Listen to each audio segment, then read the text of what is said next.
nibaza ko umutwe we murawuzi. Kingdom tension.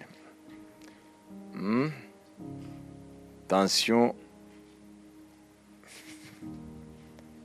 y'umukristo mu by'ubwami bw'Imana. Kingdom tension. Ejo twagerageje kubivugaho gake.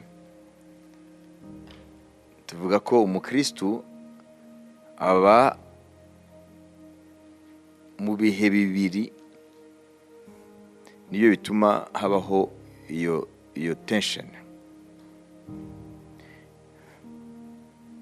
Le chrétien vit dans deux époques dans un même temps. Hari epoke ebyiri, hari ibihe bibiri. Hari ibya none turimo by'ubwami bw'Imana mu muganura, hari n'ibihe bizaza by'ubwami bw'Imana mu muzuzo wabwo.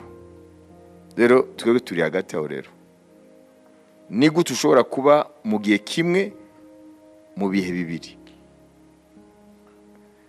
Iyo niyo mpamvu iyo tension rero. Murabyumva se? Amen. Hari igihe cya none n'igihe kizaza. Umukristo rero ukwizera kwe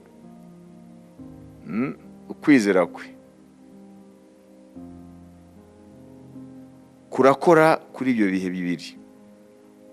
Hari ukwizera gutuma abasha kuba mu bwami bw'Imana none, umuganura wabwo akawubamo, kandi ukwizera kukamuhuza n'ibihe bizaza by'iyo ngoma izaseruka mu muzuzo, kugira ngo bimurememo icyo bita ibyiringiro. Est-ce que vous comprenez? Amen. Ari ibihe bya none nibyo twisiki ibihe by'ubwami bw'Imana muganura. Uko Bakorinto baratubwira ngo Imana yaduhaye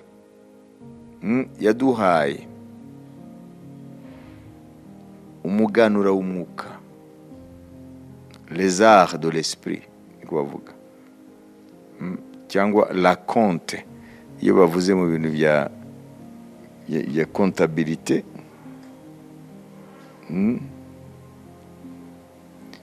Iyo ugiye kugura ikintu, hari amaduka sinzi no ko bimeze, noneho kikaba kigura 10,000, bakagusaba akonte, apana konte, akonte. Ni kuvuga iki? Babyita mu cyongereza down payment. Ni ukuvuga ngo nemere ko uko kuzishura 10,000 ngo ikintu tanga 3,000, binyemeze ko na bya 7 uzabizana. Bayita account mu cyongereza down payment. Iduka rigurisha telefone ituma umuntu udafite amafaranga yose rishobora kumuha telefone, ariko ntago bayiguha ntacyo utanze. Nimba telefone igura 100, bati rero uratanga 20,000 tuguhe telefone, noneho ayandi uzagenda uyatanga mu byiciro muza kuvugana, cyangwa niba ari yose yasigaye 80 uzatanga mu mezi 2 cyangwa 3, bituruka ibyo mwavuganye. Ariya watanze rero make niyo bita account, niyo bita down payment. Iyo muke kubimetiriza kwanza, biri muri Bibiliya hano rega. Ntabwo ndababwira ibintu ndavana ahandi. Ibyo mbabwira byose biri muri Bibiliya. Iyo bibiri ujye utwara ku mutwe, gashira hano irimo ibintu byinshi cyane. Mwabona rero ko Bibiliya ntabwo turayimenya. Dutwara igitabo tutazi.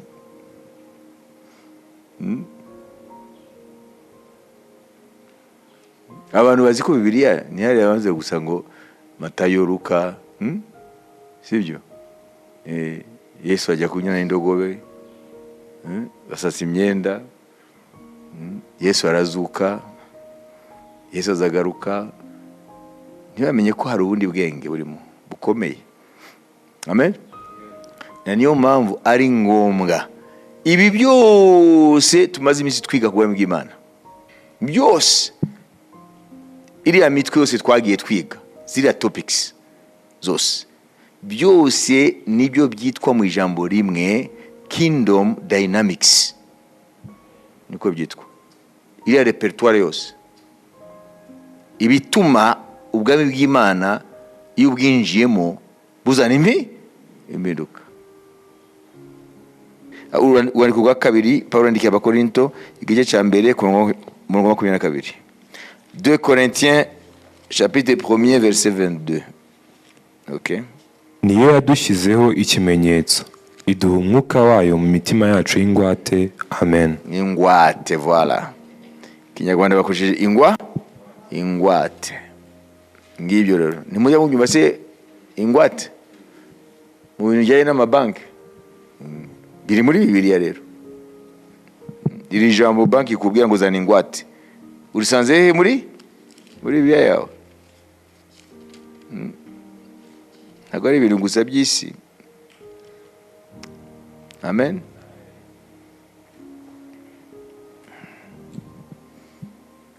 Lequel, makumyabiri na kabiri, si wasomye? 22. Imana ni idukomezanya namwe muri Kristo, kandi niyo yadusize, niyo yadushyizeho ikimenyetso, iduha umwuka wayo mu mitima yacu y'ingwate. Amen. Iduha umwuka wayo mu mitima yacu nk'ingwate. Kubera iki ingwate? Et celui qui nous a fermés avec vous en Christ, en Christ, et qui nous a oint, c'est Dieu, lequel nous a aussi marqués d'un sceau et a mis dans nos cœurs les arts de l'esprit. Ingwate. Mu Gifaransa yitwa account, mu Cyongereza down payment cyangwa deposit. Okay? Ndaguha iki kintu nubwo udafite amafaranga yose akanya, ariko gira icyo utanga kuri icyo kiguzi cyose, byemezwe ko wiyangajije ko waguze kandi ko ayasigaye uzayatanga. Nibyo bita down payment, deposit cyangwa account mu Gifaransa. Imana rero hari icyo yaduhaye nk'ingwate y'ibisigaye. Amen. Kandi batubwiye ngo byazanywe n'Umwuka Wera. Umwuka Wera yaje nk'ingwate. Kubera ko ari ingwatezwa n'Imana ko yatanze ingwate, n'ibisigaye niyo kwizerwa izabitanga.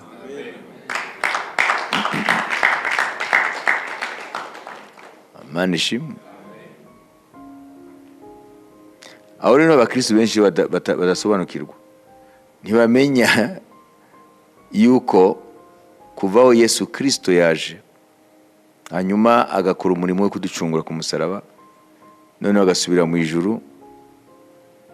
Nyuma y'iminsi 10 asubiye mu ijuru, Umwuka Wera aramanuka, Imana iramutanga nk'ingwate. Nibyo bita premise.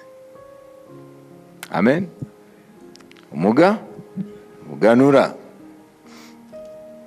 Ariko hano turiga ibyerekeye ingwate. Iyo umuntu atanze ingwate, ubu mwizera ko n'ayandi azazana. Banke igusaba ingwate kuko iravuga ngo ni garanti yuko ibyo usezeranye uzabikora. Amen.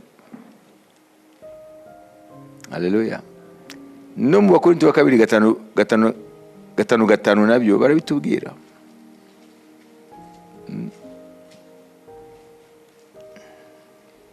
Imana niyo yaturemeye iyo ngiyo ndetse yayiduhereye umwuka w'ingwate. Amen. Voilà. Ingwate, toujours ingwate.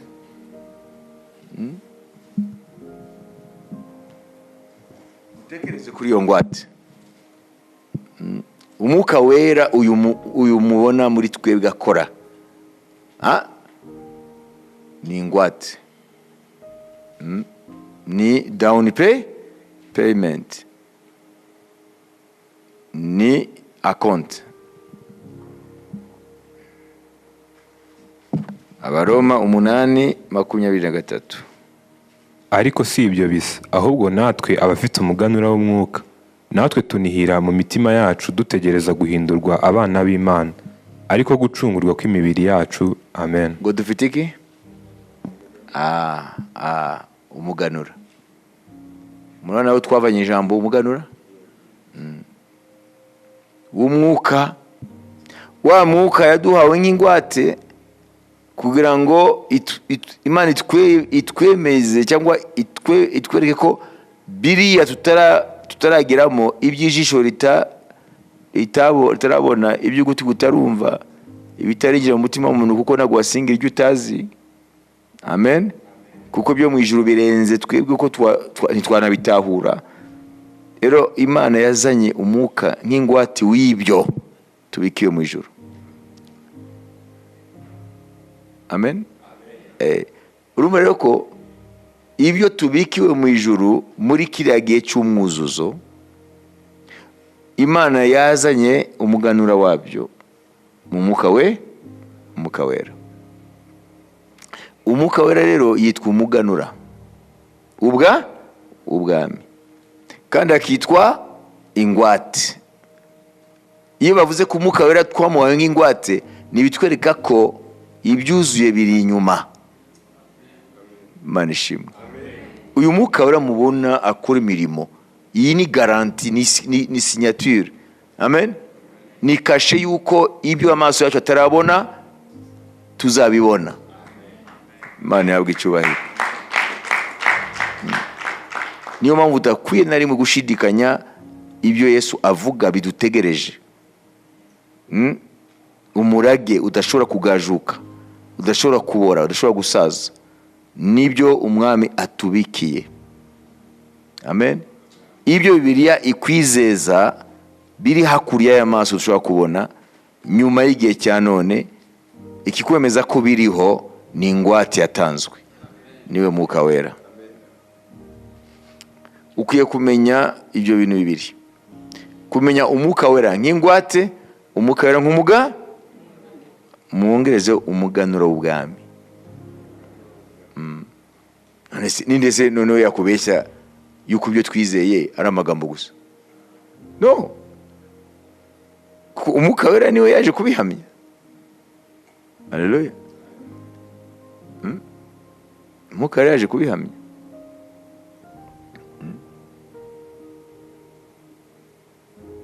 Rero umwuka wera nk'ingwate w'ibyo tubikiwe mu ijuru. Hariya umwuka wera nk'ingwate.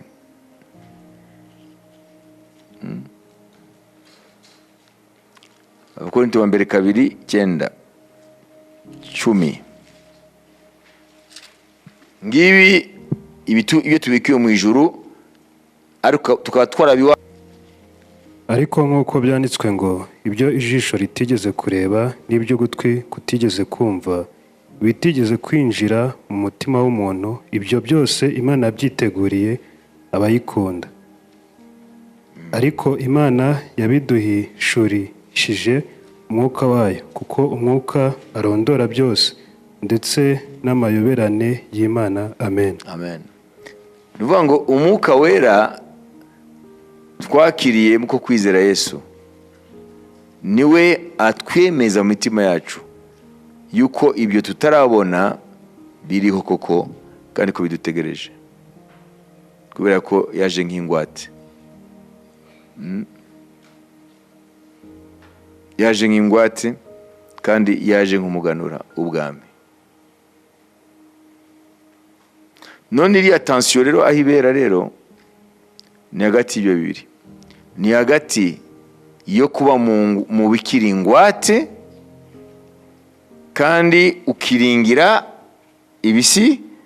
ibisigaye tutarabonesha amaso, tutarinjiramo. Aho niho haba rero iyo ntambara y'umukristo rero. Niyo twavuze murabyibuka. Kingdom now, kingdom not yet. Ubwami nonaha, ubwami tutegereje. Ubwami bwaraje, ubwami buzaza. Naho hagati aho niryo bivuna umukristo. Amen. Haleluya. Kubera iki? Kubera ibyo twasomye mu Baroma ngo dufite umuganura gusa. Kubera ko dufite umuganura gusa, hari ikibazo kivuka. Kubera iki? Babitubwiye mu Baroma 8 twabisomye 23. Kubera ko ngo dugitegereje gucungurwa kw'imibiri yacu. Bivuga iki rero? Dutegereje gucungurwa kw'imibiri yacu. Nukuvuga iki? None se ni Bibiliya nivuga ko twacunguwe? Bibiliya ko twacunguwe. None batubwiye ngo hari kitaracungurwa. None ni contradiction. Niyo nababwiye ejo, Bibiliya ivuga ngo twacunguwe. None Abaroma 8:23 ngo ari kitaracungurwa, ariyo mibiri yacu. None urabaho gute? Urabaho gute hagati y'ibyo bintu bibiri? Waracunguwe kandi kuri wowe ibikugize hari kitaracungurwa. Urabaho gute? Munge musome Baroma 8:23.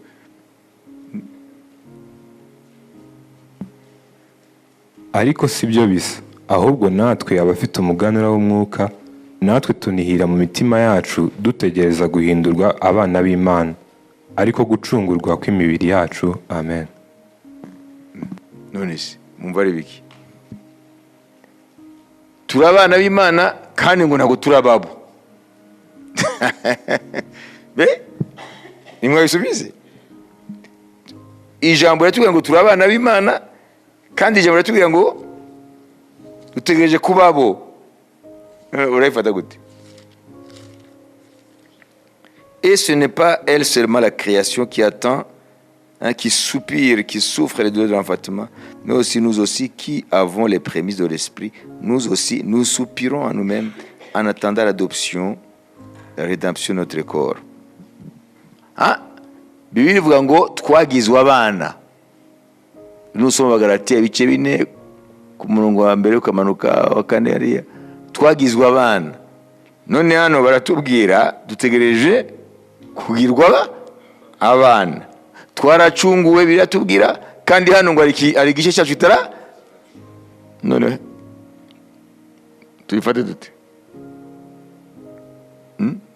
Aha niho rero hari intambara y'umwana w'Imana, kuko ari mu bintu, amen, abwirwa yuko byakozwe, yabihawe, kandi en même temps mu mwanya umwe ngo ntabwo biraba, ntibiranaza. Nutigishwa rero uzacanganyikirwa. Uzacanganyikirwa. Ntabwo Imana iduhangika, ni twe tuzasobanukirwa, kuko Imana ni nyakuri. Amen. Igisubizo ni kimwe, twahawe umuganura w'ibyo dusezeranijwe. Twahawe umuganura w'ibyo dusezeranijwe. Twahawe ingwate w'ibyo dusezeranijwe. Bivuga iki rero? ibi twahawe rero nk'umuganura nk'ingwate hakeneye kwizera kugira ngo tubigenderemo. Hanyuma bya bindi dutegereje rero, mumenye ikintu kimwe, iyo bavuze down payment account, ariyo ngwate bavuze mu Kinyarwanda, mu byerekeye ubucuruzi, mu byerekeye comptabilité, mu byerekeye economy, ni ukuvuga ngo kiriya gisiga uruhande runini. Wayizi? Ni ukuvuga ngo twahawe umuganura, iyo bavuze umurima ngo banza n'umuganura mu ushikiriza umwami. Ko nawe mu Rwanda umuganura mbere yuko usarura umurima wawe wata umuganura bakajyana ibwami ngo umwami aho umugisha. Sibyo? Umuganura ni agace gato ku murima. Ahubwo uruhande runini rw'umurima w'ibisarurwa ni mu gihe uzasarura umurima. Nimushaka ni nka sample, ni nka echantillon. Nuvuga ngo rero ibyo twahawe na gatonyanga ugereranije n'ibibitswe kuzatangwa kiriya gihe. Niyo mpamvu babyise hano ingwate umuganura.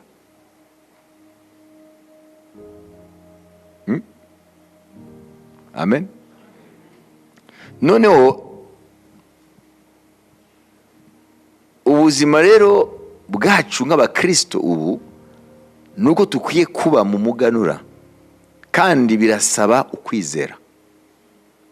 Hanyuma bimwe tubikiwe rero byo kwa kwizera nyine kuduhesha ibyiringiro. Uko ibyiringiro nuko utarinjira mu bintu. Biravuga ngo ese icyo umaze kubona wakiringira gute? Niko biri tubwira.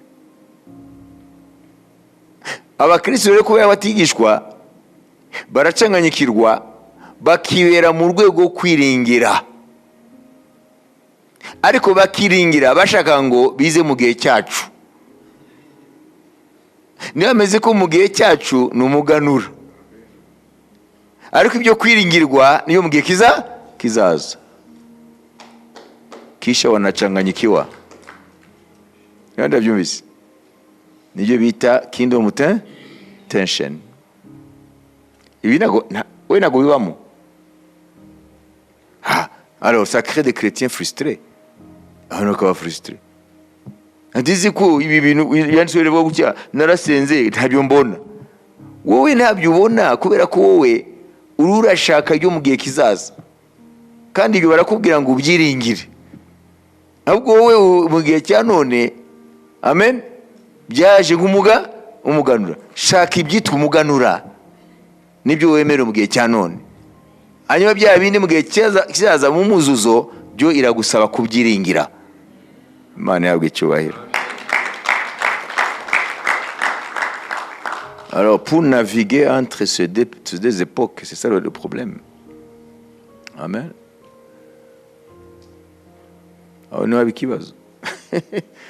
Ariko n'umuganura naguri ngoje mvugo yanyu naguri mwendere.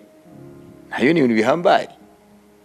Kubona Imana nzima n'ibijuru n'isi tukayamagara Imana ikaza. Byo byose gitangaza. Amen. Umuganura wa ntagoroshye. Imana ishimwe. C'est pas une petite affaire. Ok, mbere yuko tujya kure muanze mutekereze kuri ibyo. Iki gihe cyacu tufite iki? Dufite gusa ubwami. Muganura ubwami. Kuko ubwami burahari. Ariko muganura. Umuganura wiki? Umuka we? Muka we. Ni ubwami bw'umwuka ubu. Ntabwo urafatika gutya, sibyo? Ngo buriya ni umuganura w'iby'umwuka. Ariko bikaba demontre, bikagaragazwa mu isi y'abinyama n'amaraso binyuze mu kwizera. Sibyo? Kwizera kugaragaza ibitaboneka by'umwuka wera nk'umuganura ubwami. Nanishimwe. Byumvise. Erega mbabwize nawe munyine gusa n'abakristo mu bihe byose mu bihugu byose babaye mu bujiji. Bamwe barapfuye bakiri mu bujiji kubera ko batigishwa, bagasoma ibyanditswe byera bakibaza ko atari byo, kuko baro baraba munuze muri periode itariyo.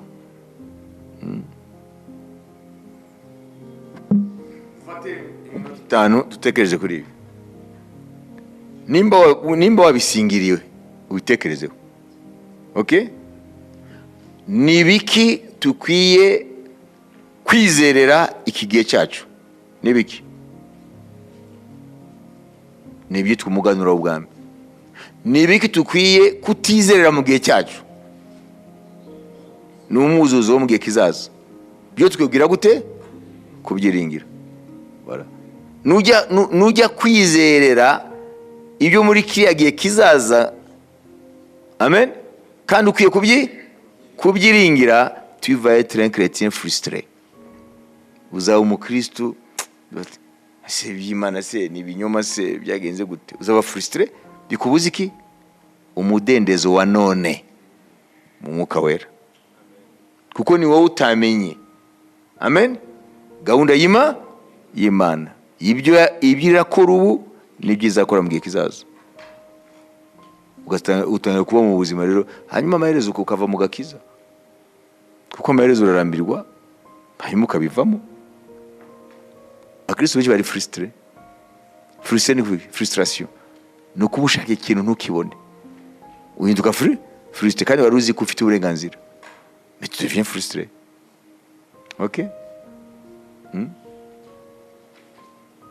Uri mu ishuri saa ine ngo baba 15 minota 15 yo kujya muri pause, sibyo?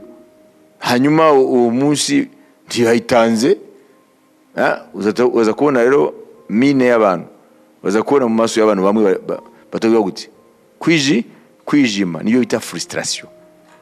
Nawe rero mu maso harijimye kubera ko iby'Imana yakubwiye ko ari byo kwiringirwa, wowe urashaka ngo nona, kandi wowe Imana ikubwiye ngo contente-toi ya down payment, wowe contente-toi ya account, wowe ingwate niyo yawe, umuganura niwo wawe, c'est tout.